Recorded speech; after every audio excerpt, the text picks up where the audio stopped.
Hello friends, welcome back to my channel. तो इस video में हम लोग हिस्टेरेक्टमी टॉपिक को कवर करने वाले हैं। हिस्टेरेक्टमी मेनली होता है कि बच्चेदानी को ऑपरेशन के द्वारा शरीर से बाहर निकालना।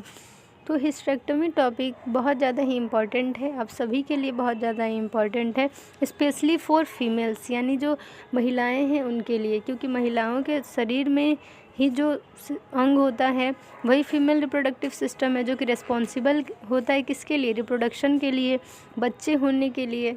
ठीक है, तो फीमेल रिप्रोडक्टिव सिस्टम यानी फीमेल बॉडी में जो रिप्रोडक्टिव सिस्टम है, रिप्रोडक्टिव सिस्टम में आपका बच्चेदानी आ जाएगा, अंडाशय आ जाएगा, यानी कि ovaries, fallopian tube, uterus, cervix, vagina, fallopian tube, ovaries, ये सब जो हैं आपके क्या हैं, रिप्रोडक्टिव सिस्टम है। ठीक है, जो कि फीमेल बॉडी में होते हैं, जो कि फर्टिलाइजेशन के लिए, बेबी बर्थ के लिए रिस्पॉन्सिबल होते हैं।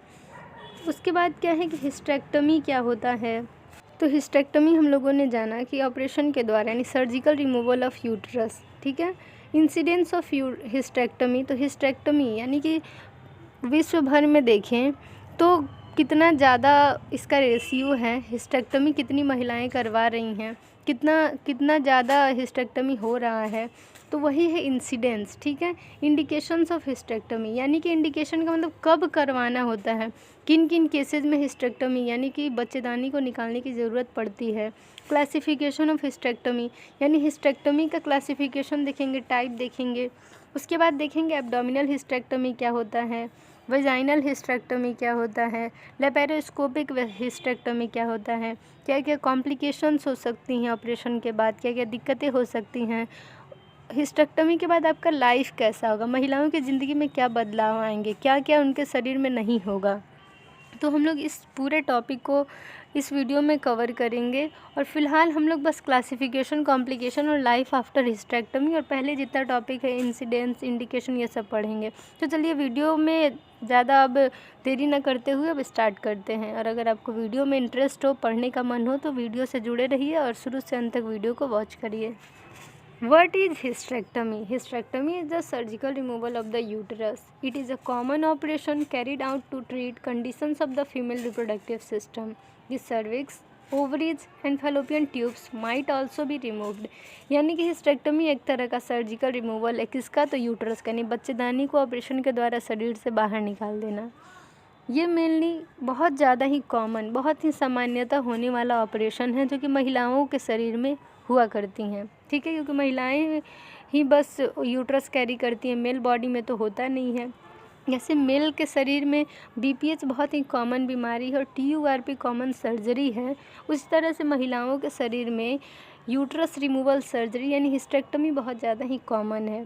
फीमेल रिप्रोडक्टिव सिस्टम से जुड़ी बहुत सारी प्रॉब्लम्स हुआ करती हैं, जिसके चलते यूट्रस को रिमूव करना पड़ता है। ठीक है, होता है कभी कभी कि बस यूट्रस को रिमूव किया जाएगा, लेकिन कभी कभी ऐसे चांसेस भी आते हैं जबकि हमें सर्विक्स, ओवरीज और फैलोपियन ट्यूब्स को भी साथ में निकालना पड़ता है। इसके बाद नेक्स्ट हमारा है इंसिडेंस। इंसिडेंस का मतलब होता है, जैसा कि मैंने पहले बताया, कि कितना रेशियो है, कितनी महिलाओं के शरीर से बच्चेदानी को निकाला जा रहा है, यानी किसके किसके साथ हिस्टेरेक्टमी हो रखा है। ठीक है, यानी कौन कौन ये ऑपरेशन करवा चुका है, तो इसका रेशियो होता है कि साल में इतनी महिलाओं का हिस्टेरेक्टमी हो रखा है। तो हिस्टेरेक्टमी बहुत ज़्यादा ही कॉमन सर्जरी है यूनाइटेड स्टेट में देखें तो। ठीक है, यूनाइटेड स्टेट में बहुत ज़्यादा ही हिस्टेरेक्टमी होता है। प्रत्येक साल देखें तो लगभग 6 लाख हिस्टेरेक्टमी होते हैं। और हम लोग जाने एक डाटा जो कि बहुत ज़्यादा ही इम्पॉर्टेंट क्वेश्चन है आपके कॉम्पिटिटिव एग्ज़ाम के लिए, आपके मेडिकल एग्ज़ाम के लिए, किसी भी एंट्रेंस एग्ज़ाम के लिए, तो उसमें आपका है कि पहला हिस्टेरेक्टमी कब हुआ था, यूट्रस रिमूवल सर्जरी पहली बार किसने, कब और कहाँ पे किया था। तो नवंबर में 1843 में चार्ल्स क्ले नामक साइंटिस्ट ने इसको डिस्कवर फर्स्ट टाइम, ये जो सर्जन हैं हमारे चार्ल्स क्ले, उन्होंने फर्स्ट टाइम ये सर्जरी की थी, वो भी कहाँ पे, तो मैनचेस्टर इंग्लैंड में 1843 में। अब हम लोग देखेंगे कि इंडिकेशंस क्या क्या हैं, यानी कब कब हिस्टेरेक्टमी कराने की ज़रूरत पड़ती है। तो ऑब्स्टेट्रिकल कॉज है, यानी कि जो महिलाएं मैरिड हैं, शादीशुदा हैं और गर्भावस्था में हैं, यानी कि प्रेग्नेंट लेडीज़ हैं, वो सारी किस में आएंगी, ऑब्स्टेट्रिकल में आएंगी। ठीक है, यानी कि कभी कभी होता है कि बच्चेदानी का फट जाना, बच्चेदानी का रप्चर हो जाना, यूट्रस का रप्चर होने पे भी ज़रूरत होगा हिस्टेक्टोमी कराने का। ये रप्चर बहुत सारे केसेज में हो सकती हैं। हो सकता है चोट आ गई हो यूट्रस पे, या फिर कहीं पे ट्रॉमा हो गया हो, एक्सीडेंट हो गया हो जिसके चलते बच्चेदानी में चोट आ गया हो, तो इसके कारण बच्चेदानी में रप्चर हो सकता है, बच्चेदानी फट सकता है, ब्लीडिंग हो सकती है। ठीक है, तो पहला केस है रप्चर ऑफ यूट्रस। दूसरा है अनकंट्रोल्ड पोस्टपार्टम हैमरेज, यानी कि हैमरेज क्या होता है, मेनली प्लेसेंटा एक्रीटा। ये भी समझिए क्योंकि दोनों को रिलेटेड है, एक दूसरे से जुड़ा हुआ है। कभी कभी ऐसा होता है कि जो बच्चेदानी होता है उसमें प्लेसेंटा क्या होता है, एक स्ट्रक्चर होता है जो कि मदर को बेबी से एक कनेक्शन बनाता है। ठीक है, यानी कि अम्बिलिकल कॉर्ड और प्लेसेंटा और जो हमारा फीमेल बॉडी है उसके बीच में अटैचमेंट बनता है। तो प्लेसेंटा अगर चिपक जाए या फिर कुछ हिस्सा प्लेसेंटा का धंसा रह जाए, यानी छूट जाए यूट्रस में, तो वही चल के पोस्टपार्ट हैमरेज कर सकता है, यानी बाद में ब्लीड कर सकता है। या फिर अगर ये चांस नहीं है कि प्लेसेंटा नहीं बचा हो या फिर प्लेसेंटा नहीं चिपका हो, फिर भी कभी कभार चांसेस होती हैं कि बाद में ब्लड वेजल रप्चर कर जाए यूट्रस के और फिर वहाँ से ब्लीड कर जाए। इसके बाद नेक्स्ट हमारा है गायनिकोलॉजिकल, यानी गायनिकोलॉजिकल में ट्यूमर्स हो सकते हैं जो कि बिनाइन यानी कि नॉन कैंसरस और मैलिग्नेंट यानी कि कैंसरस। तो ओवेरियन ट्यूमर या फिर फिब्रॉइड ये सब बिनाइन ट्यूमर है। ठीक है, और जो हमारा मैलिग्नेंट है उसमें होता है हमारा जैसे सर्विक्स, बॉडी या फिर ओवरीज, ये सब में ज़्यादातर मैलिग्नेंट होते हैं, यानी कि कैंसरस होते हैं। इसके बाद नेक्स्ट हमारा है डिस्प्लेसमेंट, यानी कि यूट्रिन प्रोलैप्स हो जाता है किसी किसी में।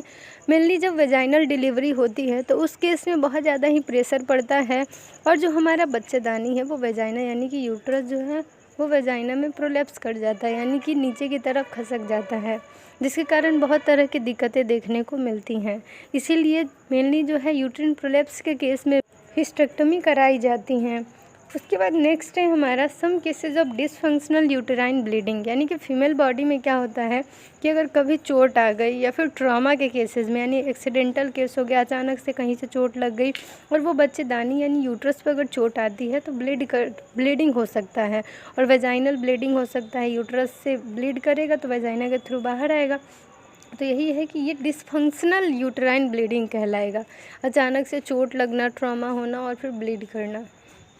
इसके बाद नेक्स्ट हमारा है क्लासिफिकेशन में ये कितने तरह के हैं ये समझेंगे। तो पहला होता है टोटल हिस्टेक्टोमी, जिसमें कि यूट्रस और सर्विक्स को ऑपरेशन के द्वारा शरीर से निकाला जाता है। उसके बाद सब टोटल हिस्टेक्टोमी, जिसे कि पार्शियल हिस्टेक्टोमी भी कहते हैं। इसमें क्या होता है कि बस यूट्रस को यानी बच्चेदानी को निकाला जाता है, सर्विक्स को नहीं निकाला जाता है, बस यूट्रस को। ठीक है, उसके बाद टोटल हिस्टेक्टोमी एंड बीएसओ का मतलब होता है बाइलेटरल सेल्पिंजोओफेरेक्टमी। तो इसमें क्या होता है कि यूट्रस और सर्विक्स तो निकाला ही जाएगा, लेकिन बाइलेटरल सेल्पिंजो का मतलब है कि दोनों साइड के फैलोपियन ट्यूब, और ओफेरेक्टमी का मतलब होता है ओवरीज, यानी कि फैलोपियन ट्यूब, ओवरीज और यूट्रस और सर्विक्स को भी रिमूव किया जाएगा।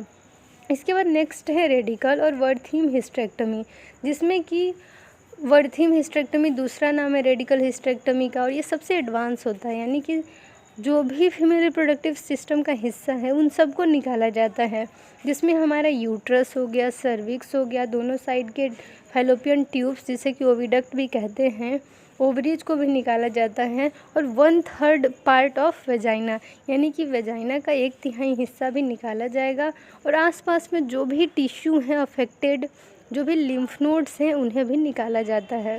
तो ये हमारा हो गया वर्थिम या फिर रेडिकल हिस्टेक्टमी। अब हमारा नेक्स्ट है प्रोसीडर मेनली 3 तरह के होते हैं जिसके थ्रू हिस्टेक्टमी किया जा सकता है। पहला हमारा है एब्डोमिनल हिस्टेक्टमी, जो कि एक तरह का सर्जिकल प्रोसीडर है, जिसमें कि बच्चेदानी को एब्डोमेन में यानी कि हमारे पेट में एब्डोमेन में एक इंसिजन लगा के फिर जो बच्चेदानी है उसे बाहर किया जाता है, यानी एब्डोमेन पे इंसिजन लगाएंगे और फिर यूट्रस को रिमूव करेंगे, यानी कि एब्डोमिनल का मतलब है एब्डोमेन के थ्रू। ठीक है, एब्डोमेन पे चीरा लगा के फिर यूट्रस बाहर निकाल देंगे। उसके बाद वेजाइनल हिस्टेक्टमी, यानी कि ऐसा सर्जिकल प्रोसीडर जिसमें कि वेजाइना के पास क्या करते हैं या वेजाइना के अंदर इंसिजन लगाएंगे और फिर यूट्रस को रिमूव कर देंगे। ठीक है, तो एब्डोमेन के थ्रू जो हो रहा था तो एब्डोमिनल, वेजाइना के थ्रू जो हो रहा वो वेजाइनल, और जो लैपेरोस्कोपिक हिस्टेरेक्टमी है इसमें लैपेरोस्कोप यानी दूरबीन की सहायता से ऑपरेशन की जाती है और छोटे छोटे 3-4 इंसिजन लगाए जाते हैं और उन इंसिजन के द्वारा एब्डोमेन में इंसिजन लगाए गए और फिर यूट्रस को रिमूव किया जाता है। ठीक है, लैपेरोस्कोप का और यूट्रीन मैनिपुलेटर का यूज करके। इसके बाद नेक्स्ट हमारा है पोस्ट ऑपरेटिव कॉम्प्लिकेशंस, यानी ऑपरेशन के बाद किन तरह के कॉम्प्लिकेशंस, दिक्कतें को देखने को मिलती हैं। तो पहला है उंड इन्फेक्शन, यानी कि जो आपका चीरा लगाया गया है वो एक तरह का उंड है। ठीक है, तो वहाँ पर इन्फेक्शन होने की चांसेज होती हैं। इलियस एंड बॉवेल ऑब्स्ट्रक्शन, हो सकता है कि आपके आंतों में ऑब्स्ट्रक्शन हो जाए। उसके बाद है कि यूटीआई यानी कि यूरिनरी ट्रैक इन्फेक्शन भी हो सकता है क्योंकि ब्लैडर जस्ट ऊपर है हमारे यूट्रस के। उसके बाद हीमाटोमा यानी कि ब्लड क्लॉट हो सकता है क्योंकि बहुत सारी वहाँ पे ब्लड वेजल्स होती हैं, तो सर्जरी के दौरान वो सब रप्चर करती हैं, कटती हैं, टाई किए जाते हैं, क्लैम्प किए जाते हैं, तो उस दौरान ब्लीडिंग हो सकती है, ब्लड क्लॉट हो सकता है, खून का थक्का बन सकता है और वो खून का थक्का जम भी सकता है, वहाँ पे बहुत ज़्यादा जमाव हो सकता है, तो कलेक्शन ऑफ ब्लड क्लॉट यानी कि हीमाटोमा हो सकता है। पेरिटोनियल कॉम्प्लिकेशन यानी कि इन्फेक्शन अगर आगे तक फैल गया एब्डोमेन में तो वो आपका पेरिटोनियल कॉम्प्लिकेशन कर सकता है। उसके बाद फिस्टुला है, तो फिस्टुला का मतलब एक एबनॉर्मल ओपनिंग बन जाना, कनेक्शन बन जाना 2 पार्ट के बीच में। उसके बाद नेक्स्ट है वेनस थ्रोम्बोसिस, यानी कि वेन जो नसें हैं तो इसमें डीप वेन थ्रोम्बोसिस या फिर सुपीरियर वेन थ्रोम्बोसिस यानी कि नसों में खून का थक्का बन जाता है, ब्लड क्लॉट। तो ये मेनली कैसे हो सकता है, तो खून का थक्का बनना बहुत कारण से हो सकता है, तो ये खून का थक्का बन जाएगा और फिर ऑब्स्ट्रक्शन कॉज कर सकता है, तो यही है कि वेन में थ्रोम्बोसिस हो जाना। इसके बाद नेक्स्ट है इंसिजनल हर्निया। तो इंसिजनल हर्निया यानी कि जहाँ पे इंसिजन लगा है, जहाँ पे चीरा लगा है, वहाँ का पोर्शन कमज़ोर हो जाता है। अगर अंदर से हाथों के द्वारा या फिर किसी टिश्यू के द्वारा प्रेशर अगर अप्लाई करके वहाँ प्रेशर अप्लाई हुआ तो वो हिस्सा बाहर निकल जाएगा, तो वही हर्निया है, यानी प्रोट्रूजन है, यानी अंदर का कोई भी कंटेंट हो, चाहे इंटेस्टाइन हो, चाहे टिश्यू हो, वो उस चीरा से बाहर निकल जाता है। ठीक है, क्योंकि वो पोर्शन वीक है तो वहाँ प्रेशर अप्लाई करेंगे तो वहाँ से उभार आ जाएगा, तो वही है इंसिजनल हर्निया, यानी इंसिजनल साइट पे जो हर्निया होती है उसे इंसिजनल हर्निया कह सकते हैं। इसके बाद नेक्स्ट है लाइफ आफ्टर ए हिस्टेरेक्टमी, यानी बच्चेदानी के ऑपरेशन के बाद क्या क्या बदलाव आते हैं एक महिला के शरीर में। तो मेनली हिस्टेरेक्टमी के बाद कैसा लाइफ होता है फीमेल का, तो पहला है कि मेंस्ट्रुअल साइकिल नहीं होगा, यानी कि मासिक धर्म आना बंद हो जाएगा, यानी कि पीरियड्स एकदम बंद हो जाएंगे। दूसरा है कि वो प्रेग्नेंट नहीं हो पाएंगी कभी, क्योंकि यूट्रस में ही इम्प्लांटेशन होता है, बेबी का ग्रोथ होता है, तो यूट्रस ही नहीं रहेगा, और यूट्रस ही नहीं रहेगा तो उसकी इंडोमेट्रियम वॉल के टूटने से ही मेंस्ट्रुअल साइकिल होता है, तो यूट्रस के ना होने पे नहीं प्रेगनेंसी कंसीव होगी, नहीं मेंस्ट्रुअल साइकिल होगा, और मेंस्ट्रुअल साइकिल नहीं होगा तो प्रेगनेंसी कंसीव नहीं होगी, यानी सबका कनेक्शन है। मेन है कि मेंस्ट्रुअल साइकिल नहीं होगा क्योंकि यूट्रस नहीं होगा, और मेंस्ट्रुअल साइकिल नहीं होगा तो फिर आपका समझिए तो प्रेगनेंसी नहीं कंसीव होगी। तो इसी तरह से ये हमारा छोटा सा वीडियो था। अब इसके नेक्स्ट पार्ट में जो भी एब्डोमिनल हिस्टेरेक्टमी है, वेजाइनल हिस्टेरेक्टमी है, उन सभी तरीक़ों को समझेंगे स्टेप बाय स्टेप। और तो अब इस वीडियो को यहीं पे एंड करते हैं, और अगर आप चैनल पे नए हैं तो चैनल को सब्सक्राइब कर लीजिए और बेल आइकन को प्रेस कर लीजिए ताकि आपको सारी लेटेस्ट वीडियो की अपडेट्स मिलती रहे। And thank you for watching my video. ऐसे ही अपना प्यार और सपोर्ट बनाए रखिए। Thank you, bye, take care.